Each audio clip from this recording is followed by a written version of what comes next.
मतलब दूध पीते हुए बच्चे भी खून करने लग गए क्या? एक ही तरीके से खून हुए दया, एक ही तरीके से, और दोनों जगहों पर ओरिगेमी मिलता है और साथ में नर्सरी राइम भी। ये सब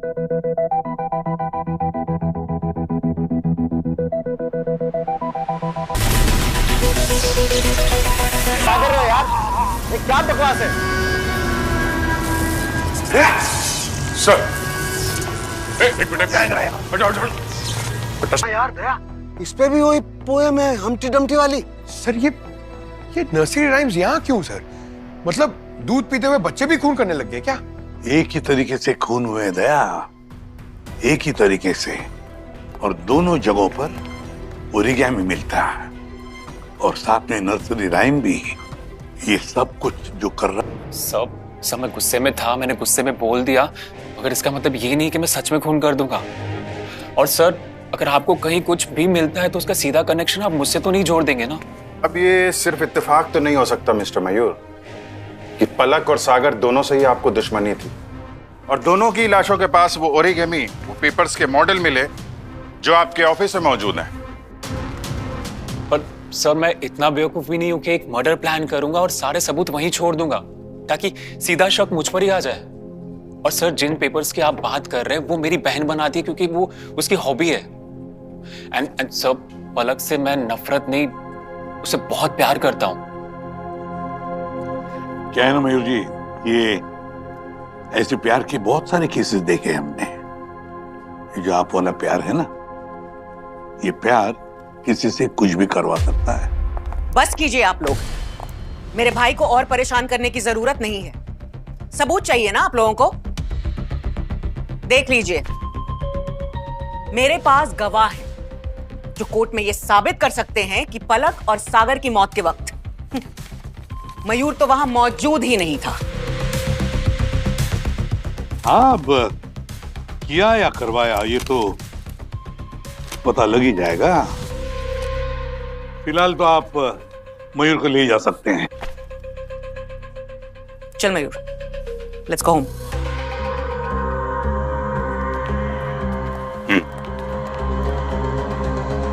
सर, कहीं ऐसा तो नहीं कि हम लोग गलत आदमी से कनेक्शन लगा रहे हैं? वो पेपर के मॉडल जो मयूर के ऑफिस में है, उसका शौक तो इनकी बहन दीपा जी को है। और सर, कितने लाउड थे ये। अक्सर मुजरिम जुर्म छुपाने के चक्कर में कॉन्फिडेंट दिखने की कोशिश करता है। हाँ, ताकि किसी को उन पर शक ना हो। लेकिन एक बात है अभिजीत, ये दीपा क्यों खून करवाएगी? क्यों? पकड़, एक काम करो, उन लोगों की लिस्ट बनाओ जो दोनों खून के जगहों पर मौजूद थे, और देखो उनमें से कितने लोग ऐसे हैं जो दोनों वक्त वहां पर मौजूद थे। सर, और अभिषेक, इस दीपा के बारे में पता लगाना ही पड़ेगा।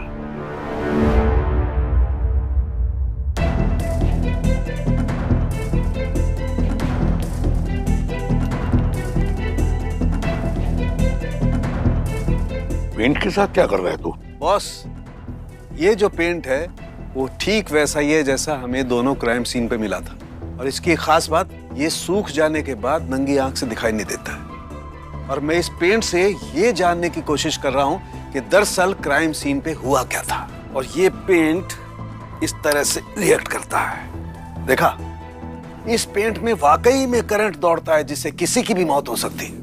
तो सर, इस इलेक्ट्रिक पेंट की वजह से ही पलक और सागर की मौत हुई है। बिल्कुल ठीक समझा आपने। और हाँ बॉस, ये पेंट आसानी से किसी दुकान पर नहीं मिल सकता है, तो मुझे लगता है बॉस किसी ने इसे अपने घर पर ही बनाया होगा। घर पर? हाँ, और इस पेंट में एक खास किस्म का मेटल मिला होता है, और खूनी ने इसमें सिल्वर मिलाया है। इतनी ज्यादा मात्रा में सिल्वर मिलाया है ताकि उतनी ही मात्रा में वो इलेक्ट्रिसिटी का वोल्टेज भी बढ़ा सके। अच्छा, ये किसी आम आदमी का काम तो हो नहीं सकता। कोई पहुंचा हुआ इलेक्ट्रिशियन या फिर इंजीनियर होगा sir.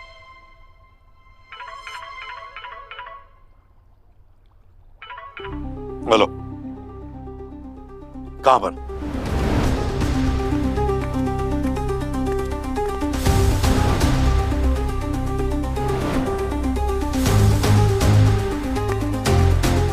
Anup sir, they are same case. इसकी भी मौत इलेक्ट्रिक शॉक की वजह से ही हुई है। ये देखो, ये इसका अंगूठा जल गया है।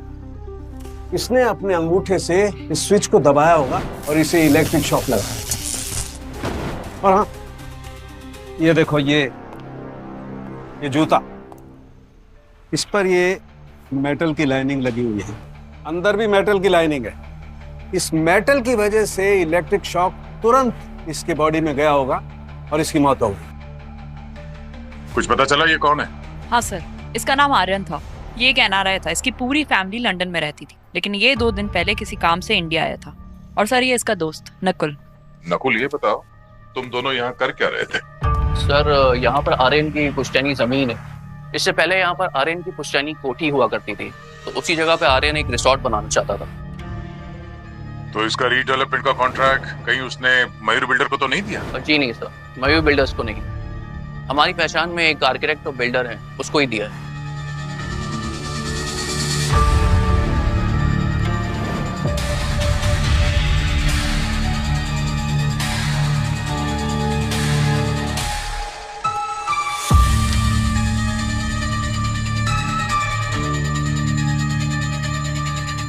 एक और ओरिगामी। हाँ, और इस बार ये क्रिकेट बैट। पलक की लाश के पास डांसर, सागर की लाश के पास वो रॉकिंग चेयर, और अब यहाँ पे ये क्रिकेट बैट। लगता है इस खूनी को ओरिगामी के साथ कुछ खास लगाव है। पलक और सागर का मयूर से जरूर संबंध था, और इस आर्यन का क्या संबंध था इन लोगों से? नहीं समझ में नहीं आ रहा है। ये आर्यन तो इनको जानता भी नहीं था। सर, और तो और खूनी को ये मालूम था कि आर्यन सिर्फ 1 हफ्ते के लिए इंडिया आ रहा है। काफी प्लानिंग के साथ मर्डर किया है उसने। मगर सर, खूनी ने क्राइम सीन पर नर्सरी राइम क्यों छोड़ी? मुझे तो साइको किलर लगता है sir. Humpty Dumpty sat on the wall, Humpty Dumpty had a great fall. Humpty Dumpty sat on a wall. Humpty Dumpty had a great fall. Pankaj, wall and fall. Sir, ये पलक और आर्यन दोनों मरने के बाद नीचे गिरे थे। वॉल। सर, वॉल, सागर की मौत वॉल छूने की वजह से हुई थी। सर, इस पोएम का एक मतलब तो ये भी है कि भरोसा या रिश्ता एक बार टूट जाए तो उसका जुड़ना मुश्किल हो जाता है। Right. All the king's horses and all the king's men couldn't put Humpty together again. मतलब चाहे पूरी ताकत लगा लो, लेकिन कुछ गलतियां ऐसी होती हैं जो कभी सुधारी नहीं जा सकती हैं। Humpty Dumpty sat on a wall, had a great fall. जिंदगी का सबक सिखाती है ये नर्सरी राइम। अगर तुमने किसी का विश्वास तोड़ा तो उसकी सजा भुगतनी ही पड़ेगी। जरूर इन लोगों ने ऐसा कुछ ना कुछ तो किया होगा जिसकी वजह से ये खूनी ने इन तीनों का खून कर दिया। पर ऐसी क्या गलती की होगी? क्या किया होगा? क्या किया होगा? आपने वो ओरिगेमी पेपर्स के बारे में कुछ पता चला? हाँ सर, बहुत ही कॉमन सा पेपर है, किसी भी स्टेशनरी पे मिल जाता है। फिर तो बचता है ये आर्यन सर। इसी की कुंडली निकालते हैं, इसके मूवमेंट को ट्रैक करते हैं कि इंडिया में आने के बाद ये कहां कहां गया, किससे मिला और क्या क्या किया इसने। सर, आर्यन ने 2 दिन पहले लंदन से मुंबई लैंड किया था। करीब 12:30 बजे उसने वहां से कैब ली और सीधा ओल्ड एज होम चला गया। कुछ 3:40 पर वो ओल्ड एज होम पहुंचा। 1 घंटा रुककर 5 बजे के करीब वो वहां से मुंबई के लिए निकल गया और 8 बजे मुंबई वापस आ गया अपने होटल रूम में। और अगले दिन सुबह अपने रूम से सीधे वो अपने पुश्तैनी प्रॉपर्टी पे गया जहाँ पे रीडेवलपमेंट का काम चल रहा था। और वहाँ उसकी मौत हो गई सुबह 10:30 बजे। क्या नाम क्या है उस ओल्ड एज होम का? Sir free living old age home. All the king's horses and all the king's men couldn't put entrance पे ही ओरिगेमी। ये कोई कोइंसिडेंस नहीं हो सकता। Let's go.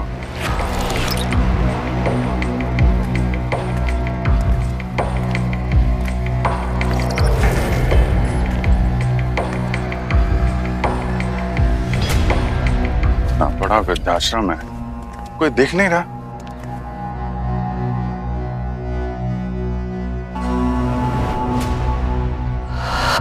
सर वहाँ पे कोई है? एक्सक्यूज मी, कौन है वहां पे? एक मिनट। जी कहिए। आप मैं इस वृद्धाश्रम का केयर टेकर हूँ। लकी नाम है मेरा। लकी, हम लोग सीआईडी से हैं। सीआईडी? क्या हुआ सर? मेरा मतलब आप लोग यहाँ? हमें पता करना है कि आर्यन नाम का आदमी यहाँ आया था क्या 2 दिन पहले? हाँ आया था ना, वो आया था। वो उसकी माँ यहीं रहती है। सालों हो गया है वो किसी से बात ही नहीं किया है उसने। I see। हमें मिलना है उनसे जरा। अब आप लोग देख लीजिए, क्या ही पूछेंगे आप उनसे, वो जब मुंह ही नहीं खोलेगी अपना तो। कोई प्रॉब्लम है आपको? नहीं सर, कोई परेशानी नहीं सर। नहीं, आप इतने टेंशन में क्यों हैं? टेंशन में नहीं सर, बिल्कुल नहीं, कोई टेंशन। हमें मिलना है उनसे। ठीक है ना, चलिए मैं मिलवाता हूँ उनको।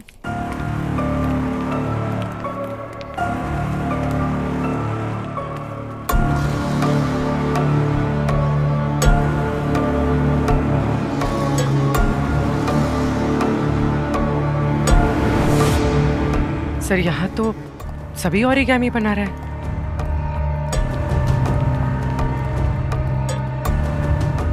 सर यही आर्यन की माँ है। हाँ जी, नमस्ते।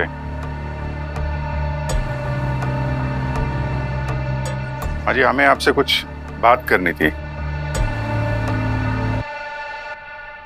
क्या इनका कमरा दिखाना? आइए सर, यही है उनका कमरा।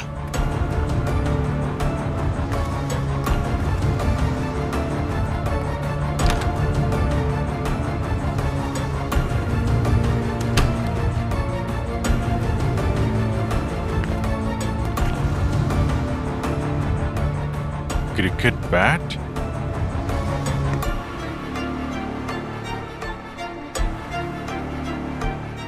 अच्छा, आर्यन ने अपनी माँ के साथ क्या बातचीत की, कुछ मालूम है आपको? बातचीत? अरे सर वो तो कमरे से बाहर भी नहीं निकली, ना उससे मिली। दरअसल क्या है कि वो अपने पति के मौत का जिम्मेदार उसे मानती थी। इस वजह से उसने उसको अब तक माफ नहीं किया। बाहर कुछ पता करो।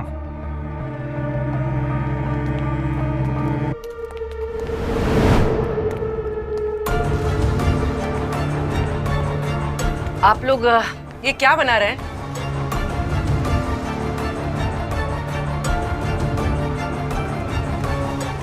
नमस्ते माँ जी। नमस्ते। ये आप लोग क्या बना रहे हैं? कोई कुछ बता क्यों नहीं रहा है? सर लगता है इन लोगों को छुप रहने की ट्रेनिंग दी गई है। जरूर कुछ छुपा रहे हैं। अरे क्यों परेशान कर रहे हैं आप इन्हें यहाँ पे? जी?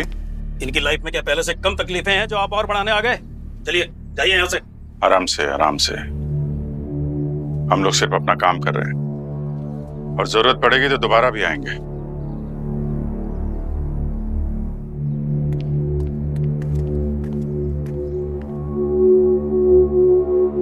सर इस खूनी का ओल्ड एज होम से कोई कनेक्शन हो सकता है।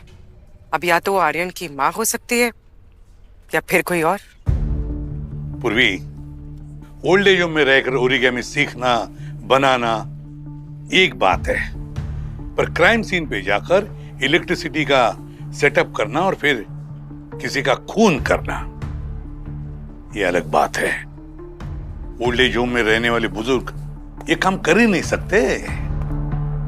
ये कोई ऐसा आदमी है शातिर दिमाग वाला जो ही ये कर सकता है, पर कौन? सर, ओल्ड एज होम का जो केयर टेकर है लकी, वो थोड़ा गड़बड़ आदमी है सर। ठीक से सवाल का जवाब नहीं दे पा रहा था, लग रहा था कुछ छुपा रहा है। सर ओल्ड एज होम में रहने वाले नए पुराने लोग और स्टाफ की लिस्ट निकाल ली है। सर ये नाम और नंबर देखिए सर।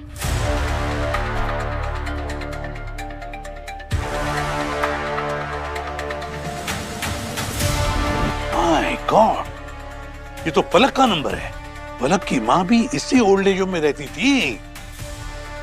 लेकिन सर मैंने पलक का एक इंटरव्यू देखा था जहां उसने क्लियरली मेंशन कर रखा था कि उसके माँ बाप बचपन में ही गुजर गए थे। एक सेकंड सर, ये देखिए। कोई नहीं है मेरा। मेरी माँ जब मैं 12 साल की थी तब वो चल बसी। उसके बाद एक लड़की का इस दुनिया में अकेले सरवाइव करना, यू नो द स्ट्रगल। लेकिन मैंने हार नहीं मानी, अपने दम पर सब कुछ किया है मैंने, और आज मैं आपके सामने हूँ।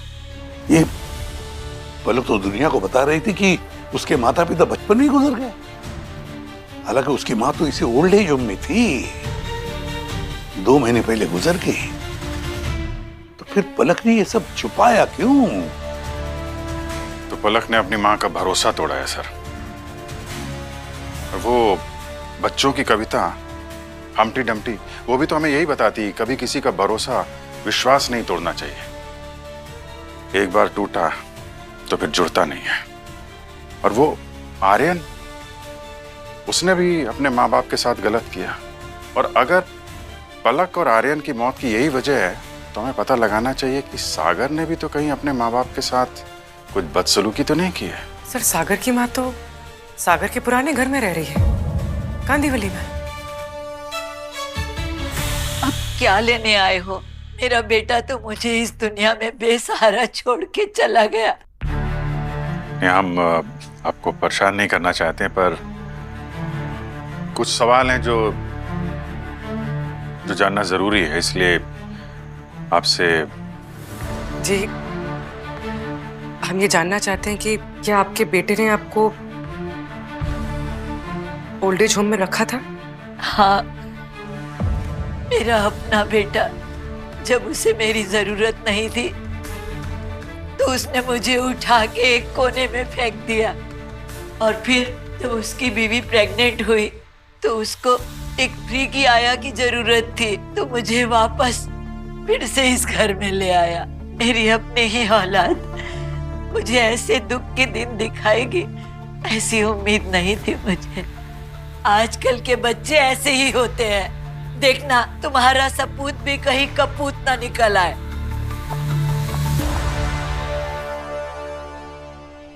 वो चेयर नोटिस की जिसमें सागर की माँ बैठी हुई थी? हाँ, वो रॉकिंग चेयर जिसका पेपर मॉडल हमें सागर के डेड बॉडी के पास मिला था। Sir rocking chair, cricket bat और डांसर, इन तीनों क्राइम सीन का एक कॉमन कनेक्शन तो है सर, वो ओरिगामी पेपर मॉडल्स। ये खूनी अपने टारगेट ऐसे ही नहीं चुन रहा है बॉस। इन तीनों विक्टिम ने कभी न कभी अपने माँ बाप के साथ बुरा सलूक किया था। मतलब हमारा शक सही था सर, इन तीनों केसेस का उस ओल्ड एज होम से कोई कनेक्शन है? बस खूनी का पता करने के लिए हमें खूनी के घर में घुसना पड़ेगा।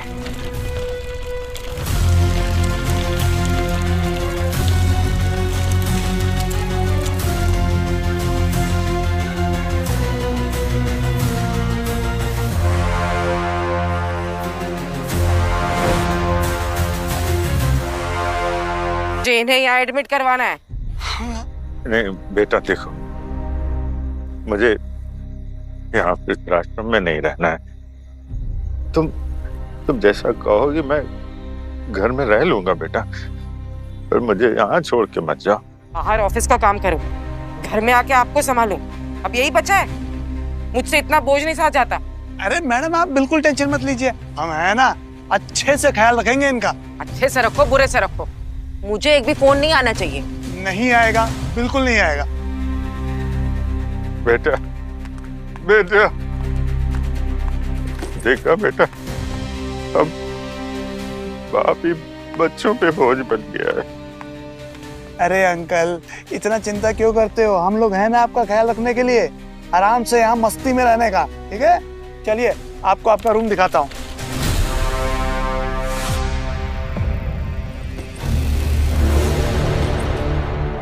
चलो यहाँ की तारें काट कर देखते हैं यहाँ इलेक्ट्रिसिटी का नॉलेज किसको है।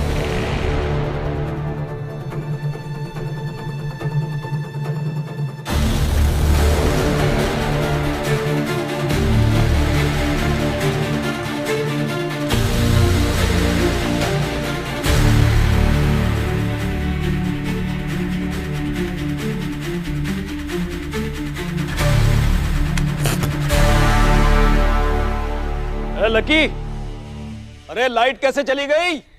ओ लकी,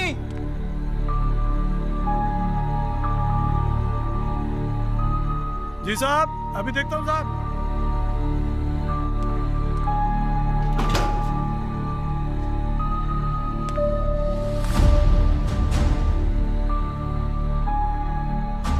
ये मेन फेस की वायर कैसे कट गई? किसने किया होगा?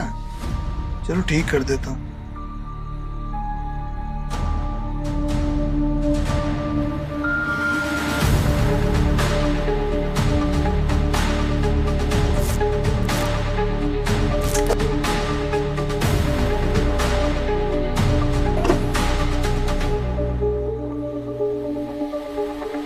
अब ठीक है ना साहब? अब जाकर सो जाइए, मैं भी जाकर सोता हूँ।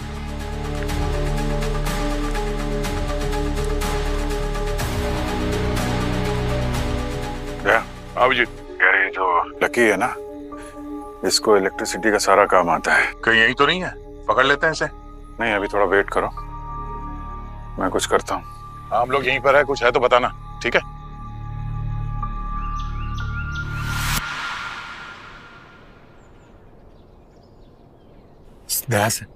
रात से सुबह हो गई, कब भागना है? थोड़ा और इंतजार करो। मैं लकी का कमरा ढूंढने जा रहा हूँ।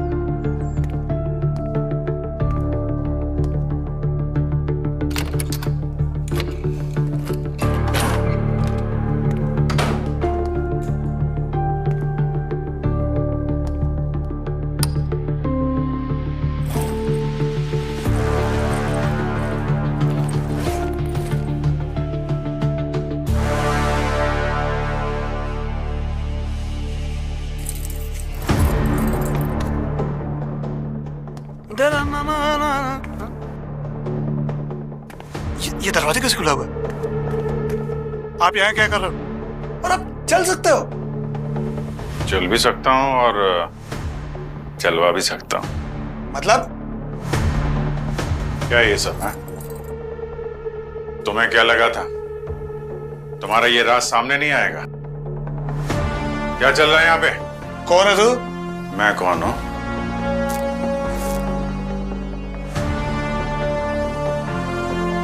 सीआईडी। खोलो! ये लकी तुम्हारी तरफ ही गया है। कमरे में बंद कर दिया है मुझे। चलो।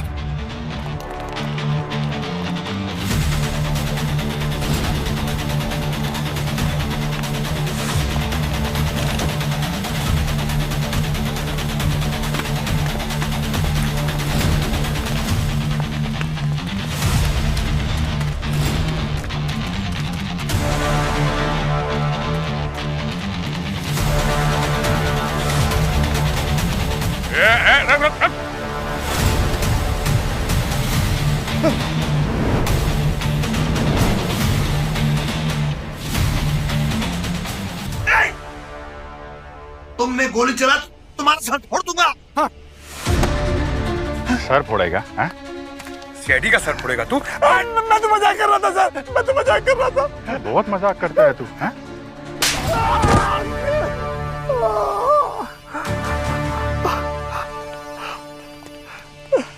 मैंने कुछ नहीं किया सर, मैंने किसी को भी नहीं मारा।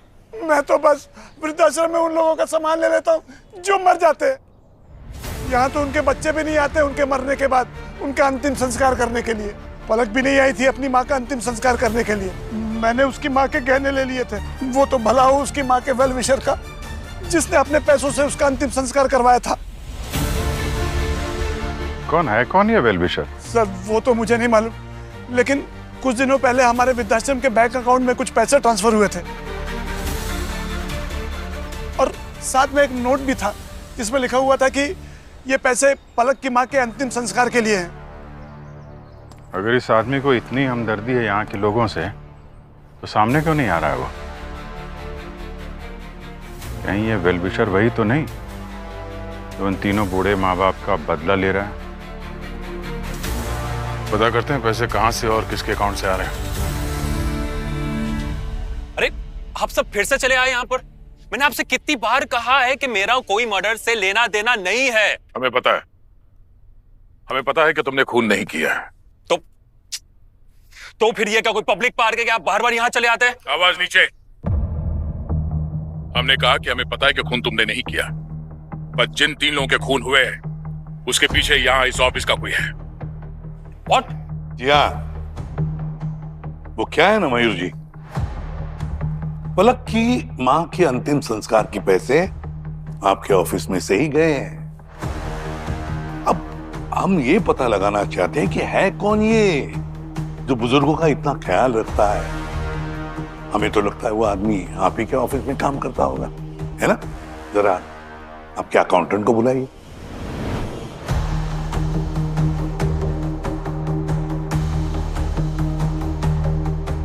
जी सर, मुझसे कहा गया था कि पिछले महीने की तनख्वाह उसकी सैलरी अकाउंट में ना डालकर इस अकाउंट नंबर में ट्रांसफर की जाए, सो मैंने कर दिया। Special request? जी सर। किसने की ये स्पेशल रिक्वेस्ट? जरा पता तो चले है कौन ये? जी, इन्होंने sir. My God. Humpty Dumpty sat on a wall. All the king's horses, all the king's men. Humpty Dumpty sat on a wall. The king's horses and all the king's men couldn't put Humpty together again. बच्चा घर में और ढिंडोरा शहर में।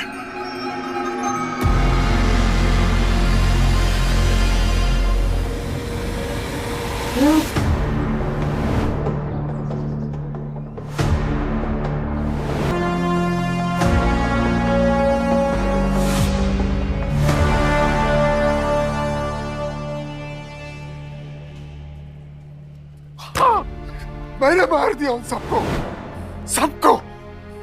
उन जैसे लोगों को मरी जाना चाहिए था उनको। मैं छोटा सा इलेक्ट्रिशियन था सर। जिंदगी भर मेहनत की मेरे बेटे को अच्छे कॉलेज में, अच्छे स्कूल में पढ़ा सकूं, उसके वो सारे सपने पूरे कर सकूं जो मेरे कभी नहीं हुए। साहब, मैंने सोचा था कि मेरा बेटा मुझ पर एक दिन नाज करेगा, अरे लेकिन हुआ क्या? जैसे ही वो पायलट बन गया, उसके पैरों को तो पंख लग गए साहब, उड़ने लगा वो। अब माँ बाप उसे बोझ लगने लगे, बोझ। और एक दिन वो छोड़ आया हमें वृद्धाश्रम में। बेटा, हम तुम्हारे लिए बहुत खुश हैं। तुम हमारी चिंता मत करना, हा? हम यहाँ पर बड़े अच्छे से रह लेंगे। और तुम हमें कभी कभी मिलने तो आ जाया करेगा ना? हाँ, मैं आ जाऊंगा। आप लोग अपना ख्याल रखिएगा। ठीक है, मैं चलता हूँ। आरव, तेरे लिए इतना आसान है हमें इस तरह यहाँ छोड़कर चले जाना? अरे हमने तेरे लिए क्या नहीं किया?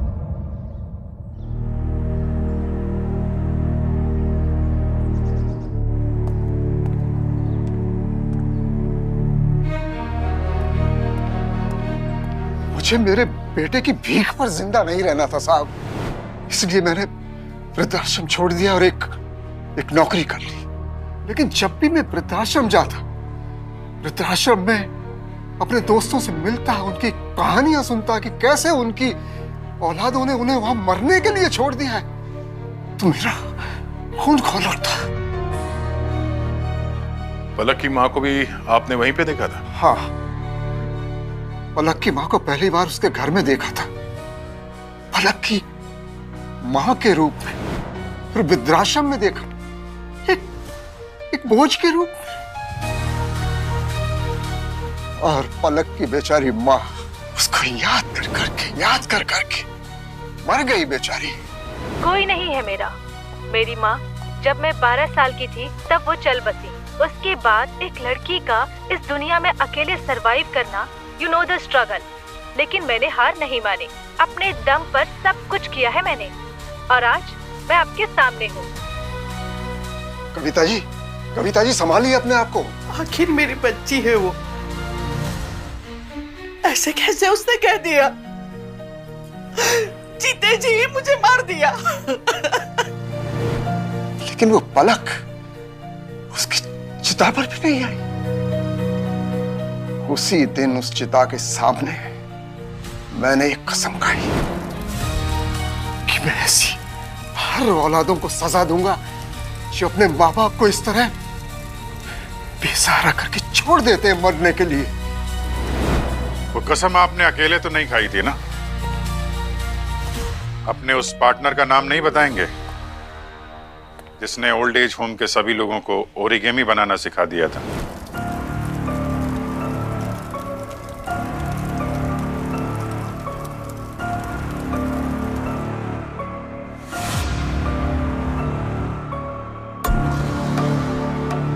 साहब, श्रीकांत से भी मेरी तरह बूढ़े माँ बाप का दुख देखा नहीं गया।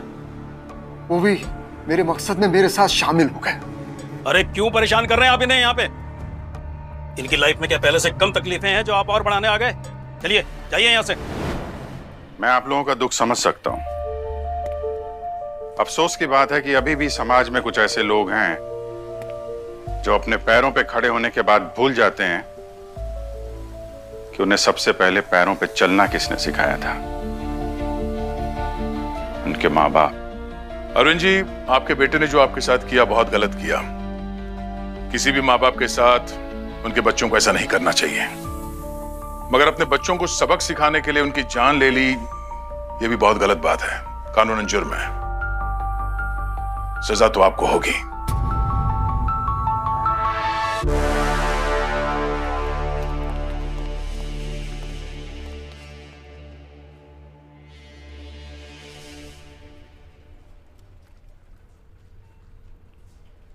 क्या सोच रहे हो बॉस आज इतना?